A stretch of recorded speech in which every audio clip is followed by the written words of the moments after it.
Bienvenidos a todos y cada uno de ustedes, habitantes de la orilla del miedo. Cuénteme cómo se encuentra el día de hoy. Espero que esté pasando por un buen momento en su vida. Mi nombre es Grillo Villegas y si usted gusta puede acompañar a un servidor a escuchar el relato de hoy. Espero que al terminar este video nos deje su valiosa opinión en un comentario. Si a usted le gusta escuchar relatos paranormales, historias inexplicables, si también, por ejemplo, quisiera encontrar un espacio para compartir alguna experiencia de este tipo que usted conozca o haya vivido, déjeme decirle que ha llegado al lugar indicado, porque usted puede enviarnos su relato a cualquiera de nuestras redes sociales que se encuentran en la descripción de este video. Nuevamente, sea usted bienvenido. Las situaciones más extrañas en la vida son las que más nos enseñan, pero solamente si estamos dispuestos a escuchar. Siempre he mantenido la postura de que cada paso que damos trae una enseñanza. Buena o mala, no lo sé, pero trae aprendizaje. Depende de cada uno de nosotros si logramos encontrar algo, y también depende de cada uno de nosotros qué es lo que vamos a encontrar. Dice por allí que se debe tener cuidado con lo que persigues o con lo que deseas, porque puede ser que lo alcances. Mi abuelo solía decir que el problema no era conseguir un yate, el problema era mantenerlo, y solo hay algo peor que no tener algo que deseas, y es perderlo en el camino. El día de hoy lo invito a escuchar esta historia, así que si aún no tiene su bebida favorita, póngale pausa al video y vaya por ella. Aquí lo vamos a esperar. No tenemos prisa y todos queremos pasar un rato agradable. Queremos desestresarnos del día a día que este mundo pone sobre nuestros hombros. Así que recuéstese en su asiento o allí en su sillón, donde está usted sentado. Pero si va usted manejando un vehículo, ponga atención y a mí permítame acompañarlo hasta su destino. Pero si tiene la oportunidad, cierre sus ojos e iniciemos este recorrido. La orilla del miedo, donde tus historias hayan vida. Nuestro amigo Javier será nuestro invitado de honor el día de hoy. Él nos ha narrado una historia de más interesante. Quiero dejar en claro, aunque al inicio de nuestros videos y en repetidas ocasiones hemos hecho esta misma aclaración, lo voy a repetir porque no está de más y no nos cuesta nada. Los nombres de personas, ciudades y quizás algunas situaciones han sido modificadas levemente para poder transmitirlas en este formato. Esto se hace también a petición de nuestros invitados de salvaguardar su privacidad. Dicho esto, sigamos platicando sobre nuestro amigo, el buen Javier. Él es un artista, se dedica a la fotografía. Cuando era joven le regalaron una cámara fotográfica, una cámara digital, y allí comenzó todo. Él conoció su propia magia, tomaba fotos aquí y allá, de todos los eventos y lugares donde iba. Siempre se preocupaba al llegar a su casa de que su cámara estuviera con batería suficiente. De hecho, sus padres hasta tuvieron que comprarle una unidad de almacenamiento externa, un disco duro, para poder guardar todas las fotos que él tomaba, porque no quería perder ninguna, y eran demasiadas para tenerlas en una computadora nada más. Javier, a una escasa edad, se pasaba horas y horas viendo sus propias fotografías, analizándolas, viendo cuáles salían mejor, qué ángulo era bueno, la cantidad de luz, comparando unas con otras. Su pasión por la fotografía, sumada al acceso desmesurado que se tiene hoy en día a la información por medio de la Internet, y que él usaba para aprender técnicas, comparar trabajos, le dio por resultado que cuando él estaba en mediana edad era un gran conocedor del arte fotográfico. Se dedicó mucho tiempo a tomar fotos para bodas, 15 años, eventos especiales. Estuvo un tiempo como fotógrafo de noticias, pero eso no le gustó. La experiencia no le pareció grata. A él le gustaba captar otras situaciones con su lente. La propia pasión por la fotografía lo hacía mejorar cada día, pero aún le faltaba algo, y a eso él le carcomía todos los días, porque a pesar de hacer muy buenas fotografías, él no estaba siendo reconocido como fotógrafo. Su trabajo, sí, lo era, las personas lo veían y a las personas les gustaba, pero no lo suficiente para ser famoso. Su excelente trabajo no atraía la atención del público más que un momento. Con todo el perdón del artista que me escucha en este momento, por lo que voy a decir, aunque creo que no es tan disparatado, usted me dará su opinión, pero el mundo del arte es muy complicado, en el sentido que para ser reconocidos, a veces no basta solamente el talento o la habilidad. Debes atraer la atención de tu público y mantenerla. De hecho, a veces, si logras atraer la atención, lamentablemente el talento a veces no es necesario. No hablo de nada ni nadie en particular, solo es un punto de vista. Pero para Javier eso siempre fue un punto que lo mantenía inconforme. Él deseaba que la gente lo conociera, a él y a su trabajo, que los ligaran. Comenzó consiguiendo patrocinadores y montando exposiciones en parques, museos, galerías, en donde pudiera. Las primeras exposiciones estuvieron llenas de sus conocidos, pero no pasaban de elogiar su trabajo a manera de compromiso. No se lo decía, pero Javier lo notaba. No había ese clic, no había esa conexión con las personas, y poco a poco las exposiciones se fueron quedando solas. Los patrocinadores se fueron haciendo menos, y repito, no por falta de talento. El trabajo de Javier era muy bueno, pero faltaba esa chispa. A pesar de que esta historia comenzó hace muchos años con aquella cámara digital que le regalaron en su niñez, cuando empieza lo extraño, es en una de estas exposiciones precisamente que él montaba, y que casi no había gente. Él había denominado la exposición que estamos mencionando ahorita como Recuerdos de una ciudad, y montó fotografías que había tomado de edificios que ya no existían. Es decir, el teatro que hace muchos años fotografió, pero que el día de hoy había sido sustituido por un supermercado. Estaba también las fotos de unos departamentos donde vivieron muchas personas, cerca de una escuela, y que el día de hoy fueron cambiadas por oficinas de gobierno. Recuerdos de una ciudad, se llamaba esa exposición. Javier recuerda que estaba sentado, solo, en una mesa, cuando vio entrar a una señora, ahí a su exposición. Ella entró y caminó entre las fotografías y una en particular llamó su atención. Se quedó viéndola mucho tiempo y Javier notó que su actitud cambió. La señora poco a poco empezó a llorar.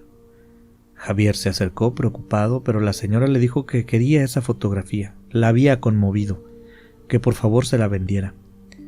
Javier le dijo que sin ningún problema lo podía hacer, pero primero le ofreció una silla y un vaso con agua. Platicaron un momento. Esa señora que había llorado al ver la fotografía de Javier le explicó que le había ganado el sentimiento, porque en esa foto aparecía su esposo que ya había muerto. Él trabajaba en ese lugar precisamente, y en efecto le señaló al señor de pie frente al edificio en la fotografía, lo señaló y le dijo: es este de ahí. Este era mi esposo. Javier, quien sentía una gran pasión por la fotografía, le dijo: esa foto la tomé en tal año, porque Javier recordaba que sintió la necesidad de hacer esa fotografía, específicamente esa la recordaba muy claramente, aunque él podía recordar casi cada fotografía que tomaba, y por algún motivo en especial, ese día sintió la necesidad de tomarla, y lo había hecho. La señora, quien ya estaba más tranquila, le dijo que debía estarse equivocando. Le dijo: usted toma muchas fotos al año, probablemente se confunde, porque en ese año que usted tomó esa fotografía o que usted dice que la tomó, mi esposo ya había partido de este mundo. Él ya había muerto para el año en que Javier aseguraba haber tomado la foto. Javier, muy seguro de sí, le dice que no, que él lo recuerda exactamente. Pero luego se acuerda que la señora le había comprado una foto y que era una clienta y que la exposición es para eso, precisamente para vender fotos. Así que simplemente dice: ¿sabe qué? Quizás yo estoy equivocado, usted tiene razón, a veces mi memoria me falla. Luego la señora se fue. Javier satíricamente pensó: ¿cómo puede ser posible que yo no esté equivocado con la fecha en que tomé la fotografía y que la señora esté confundida con la fecha en que su marido murió? Pues parecía que no le había importado mucho la muerte del marido porque él estaba seguro de la fecha. Pero Javier, por algún motivo, no dejó pasar el tema. Se le quedó ahí dando vueltas en la mente. El tema se le implantó en la cabeza. Él estaba seguro de la fecha y la señora seguramente también. Alguno de los dos estaba equivocado, y lo compartió con algunos colegas suyos. Entre risas y bromas el tema va cobrando importancia en la mente de Javier. A tal grado llegó que alguno de sus amigos dice lo que seguramente usted ya está pensando. Quizás fotografiaste un fantasma. Y parece que ese comentario hizo que a Javier el pensamiento invasivo de aquella situación le diera un giro. Y mira que lo pensó, y lo pensó mucho tiempo. Estuvo dándole vueltas al asunto. Recuerden, por favor, que Javier quería ser reconocido. Así que se le ocurre entonces una idea. Mediática si usted quiere, pero se le ocurre que iba a hacer pública la historia. Por supuesto necesitaba la venia de aquella señora, pero buscarla no sería un problema porque aquel día ella le contó que volvía del trabajo cuando vio la fotografía, así que seguramente pasaría por allí todos los días que trabajaba. Y así fue, la localizó sin problema, pasó frente a la galería donde había montado aquella exposición y le pidió autorización para poder hacer pública la historia de la foto. También le contó el plan que tenía, el cual consistía en contar la historia y publicar una serie de fotos de lugares públicos, para ver si alguien lograba reconocer a personas que no deberían aparecer en la foto. Pondría en una exposición las fotos y las fechas en que las fotografías fueron tomadas, y lanzaría entonces la convocatoria abierta para que cualquiera pudiera ir a verlas. Quizás sea amarillista si usted quiere pensarlo así, quizás sea algo no tan artístico, pero para Javier era una forma de acercar a las personas a su trabajo, y que si además se encontraba con otra historia similar, sería un boom inmediato. Todo comenzó cuando en sus redes sociales contó la historia de aquella señora, y anunció que tomaría fotos de diferentes lugares de la ciudad, para armar entonces Recuerdos de una ciudad, segunda parte.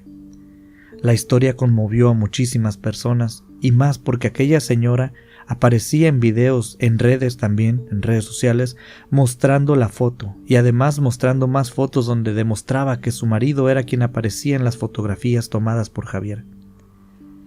A pesar de que Javier pagó una campaña en los medios para difundir todo esto, si no lo hubiera hecho tampoco hubiera hecho falta, porque la noticia se corrió como pólvora. Sus bandejas de entrada de las diferentes redes se empezaron a llenar con solicitudes para que tomara fotos en muchos lugares. Se abrieron las puertas de diferentes casas particulares ahora para que entrara a tomar fotografías. Fue una locura. El plan parecía estar funcionando. Y cuando, durante la segunda exposición, salieron 3 testimonios más. Así es, mi estimado habitante, así como lo escucha. 3 testimonios más, corroborados por supuesto por Javier. La locura se salió de control. Empezaron los patrocinios, las llamadas, los ataques que decían que aquello era una farsa, por supuesto, no podían faltar, las entrevistas. Javier lo había conseguido. Se volvió famoso con un apodo muy parecido a el fotógrafo de los espíritus, algo así. La tercera exposición fue dedicada a hogares particulares, y aunque usted no lo crea, salieron 5 historias más. 5 fotografías que revelaban algo. Javier también corroboraba que al momento de tomar las fotos no estaban algunos personajes que aparecían en ellas. Mientras más historias conseguía, más grandes se hacían sus exposiciones, porque no en todas sus fotos aparecen estos fenómenos, y si usted hace las cuentas, mientras más fotos tomaba, más posibilidades había de que esto suceda. Así que Javier rentó todo un almacén para su tercera exposición, miles de fotografías, muchísimas fotos de muchas casas, de muchas familias, obteniendo esas 5 fotografías más. Ahora que Javier estaba más activo, no pensaba detenerse.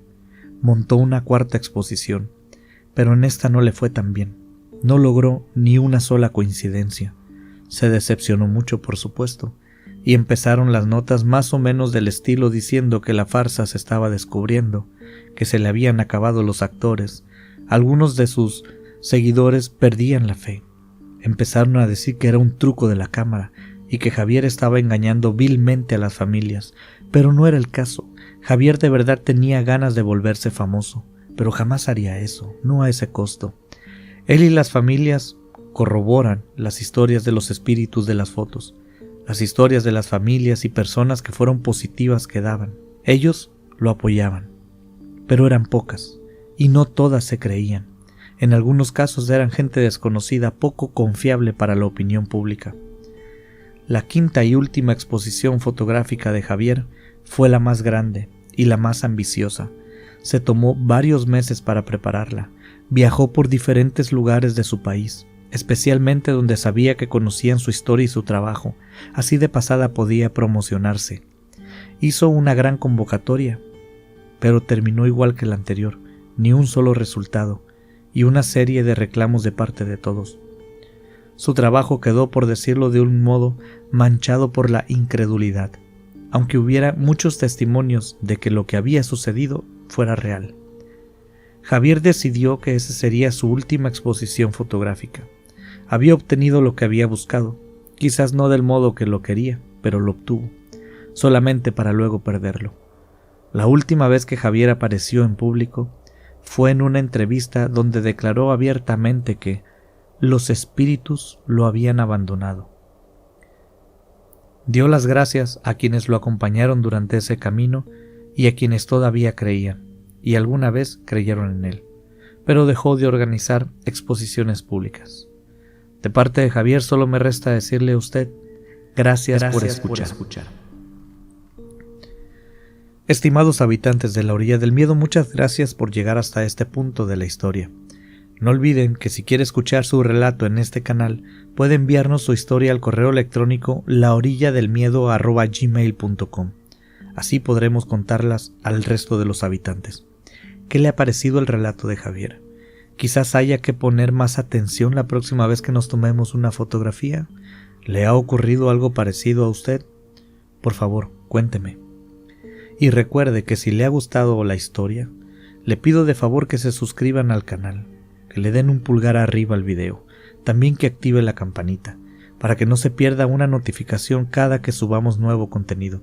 Espero que haya pasado un rato agradable. Soy Grillo Villegas y quiero agradecerle por escuchar, agradecerle por compartir este contenido con quien usted crea que lo pueda disfrutar. Gracias también por acompañarme este ratito. Y si usted gusta, estimado habitante, está más que invitado para vernos aquí en La Orilla del Miedo.